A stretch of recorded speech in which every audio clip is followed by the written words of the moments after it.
समाजी तंज़ीम डेवकान ऐं child rights advocacy network पारां ॿारनि ते स्कूलनि, गैरेजनि, दुकाननि तोड़े घरनि में थींदड़ जिस्मानी तशदुद ख़िलाफ़ HM ख्वाजा हाई स्कूल खां नवाबशाह प्रेस क्लब ताईं हिकु जागरता रैली कढी।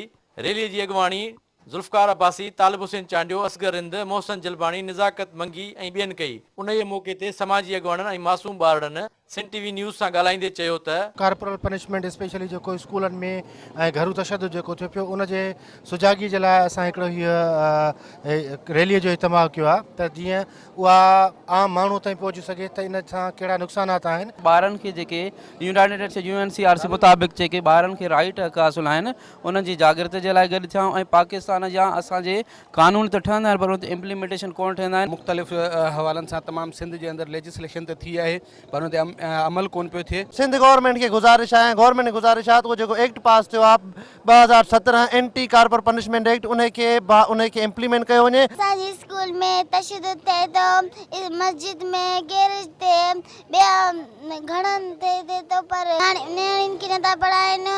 छोकिरनि जो सोचनि था, नियाणी चवनि था घर में वेहनि बसि। ॿारनि ते जेको स्कूलनि में तशदुद कयो वञे थो, हुकूमत खे गुज़ारिश आहे जेको ॿारनि ते तशदुद कयो थो वञे उन्हनि जी कुझु नुमाइंदगी कनि। स्कूल में या फिर मदरसे में या फिर घर में गिराज में जो से मारपीट करते हैं उसे बंद कराने हैं। समाजी अॻुवाणनि ऐं मासूम ॿारनि जूं ॻाल्हियूं ॿुधियूं। हुनजो चवणु आहे त रुॻी ॿारनि ते स्कूलनि में न पर गैरेजनि, दुकाननि ऐं घरनि में बि तशदुद कयो थो वञे जेको रोकियो वञे। सिंध असेंबलीअ बिल त पास कयो आहे पर उन ते अमल दरामद नथो कयो वञे ऐं अञा बि जेको आहे सो ॿारनि ते हर हंधि तशदुद हिननि जी रोकथाम लाइ जागरता रैली कढी आहे। कैमरामैन रफ़ाकत आराई सां गॾु ज़ुल्फ़कार ख़ासकेली, सिंध TV न्यूज़ नवाबशाह।